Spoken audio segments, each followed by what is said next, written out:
Saya silakan Uni. Ya, Assalamualaikum warahmatullahi wabarakatuh. Pimpinan Komisi 9 yang saya hormati, kawan-kawan Komisi 9 yang saya banggakan, Menteri Kesehatan dan seluruh jajaran yang saya hormati. Kenapa tadi saya menyampaikan juga, saya bukan ingin melakukan pendalaman Pak Pimpinan, saya ingin menyampaikan bahwa ya tolong jelaskan juga bagaimana kasus penyelesaian yang diperkosa. Bukan hanya yang meninggal, tadi kan Bapak hanya menyampaikan kasus yang meninggal. Tapi yang diperkosa itu Bapak tidak menjelaskan sampai di mana perjalanan penyelesaiannya.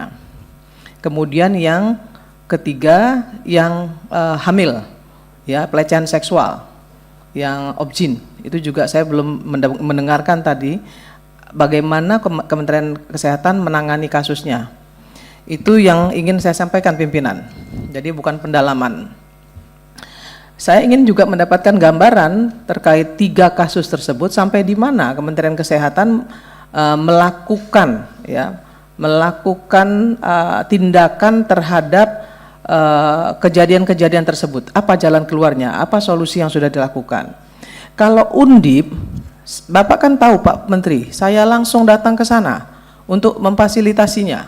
Dan saya yang memaksa Undip dan memaksa mungkin Ibu Bu siapa pun saya lupa, Pak Bu Irjen tahu betul itu karena saya datang ke sana, saya fasilitasi 2 pihak antara rumah sakit dan Undip untuk bisa duduk bersama dan ngaku. Tadinya nggak mau ngaku mereka kan, karena saya paksa, saya mau membantu tapi kalau mereka ngaku, akhirnya kan mereka ngaku dan buka suara. Nah ini yang saya juga ingin kemudian Pak Menkes masuk di situ untuk menyelesaikan. Nah ini yang saya maksud. Tetapi banyak juga kawan-kawan di teman-teman di rumah sakit lain yang menyampaikan begini, nanti anak-anak PPDS yang tadi dihentikan, yang sempat dihentikan pembelajarannya itu, yang tidak bersalah itu bagaimana? Nah ternyata kan tadi Pak Menkes sudah menyampaikan dikirim ke rumah sakit lain, jadi kan sebenarnya nggak ada masalah. Nah itu sudah saya sampaikan juga kepada mohon maaf saya ketemu Pak dengan forum rektor, dekan-dekan fakultas kedokteran ketemu kami ya, dengan Pak Edi, mana Pak Edi? Pak Edi ya kita ketemu ya Pak Edi ya waktu itu ya. Nah, saya dengan Pak Edi diundang oleh forum rektor. Nah, kami sampaikan satu demi satu, pasal demi pasal yang mereka tanya dan kami jelaskan secara komprehensif. Nah, makanya saya tadi bilang jangan hanya yang meninggal, tapi yang diperkosa ini Pak Menteri, ini luar biasa Pak efeknya Pak. Bagi perempuan ya, apalagi di Indonesia itu moral Pak. Ya, kita sama-sama tahu lah di sini perempuan kalau udah diperkosa itu image-nya sangat buruk. Dia sama aja mati secara mental, bukan fisik tapi mental. Nah ini juga harus dibenahi Pak. Nah ini yang saya maksud, agar Bapak dengan tegas ya melakukan tindakan, nggak usah ragu-ragu. Saya yakin kok teman-teman Komisi 9 pasti dukung kok apa yang akan Bapak lakukan untuk memperbaiki sistem kedokteran, tata kelola sistem kedokteran kita yang sekarang ini amburadul ini ya, yang terlalu elitis, kemudian jeruk makan jeruk, ini ya perbaiki saja. Nah tapi juga saya ingin sampaikan di sini Bapak di halaman 28 Bapak menyampaikan saat ini Kemenkes juga telah merekomendasikan pengaturan jam kerja maksimal dan waktu istirahat PPDS sesuai best practice dunia untuk mencegah kelelahan ekstrim serta menjaga pasien safety. Nah, jangan rekomendasi Pak.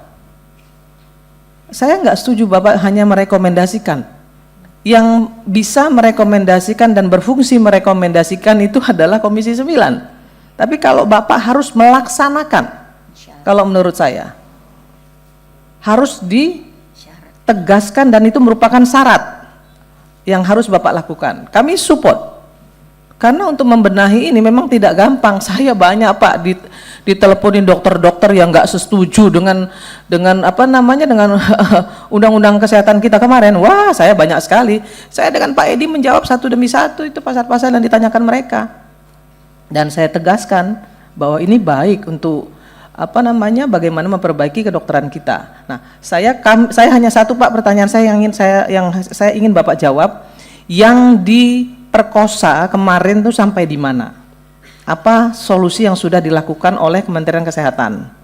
Nah, yang kedua, soal PPDS yang katanya diberi insentif, tetapi saya mendapat laporan dari beberapa rumah sakit ya bahwa yang diberi insentif itu hanya baru beberapa tempat. Enggak semua, belum semua diberikan insentif. Nah, ini juga perlu menjadi ketegasan dari Kementerian Kesehatan. Jangan lagi ini hanya rekomendasi, tapi lakukan. Karena bullying dan lain sebagainya itu kan Bapak bilang ada karena ini tadi, ada karena efek samping dari ini, dari tidak adanya insentif itu juga salah satu. Jadi tolong jangan rekomendasi bunyinya, tapi laksanakan dan jadikan sebagai syarat. Saya kira itu saja pimpinan, terima kasih. Saya tutup dengan wallahul muwaffiq ila aqwamit thoriq. Assalamualaikum warahmatullahi wabarakatuh. Waalaikumsalam warahmatullahi wabarakatuh. Jelajahi cara baru mendapatkan informasi. Download Metro TV Extend sekarang.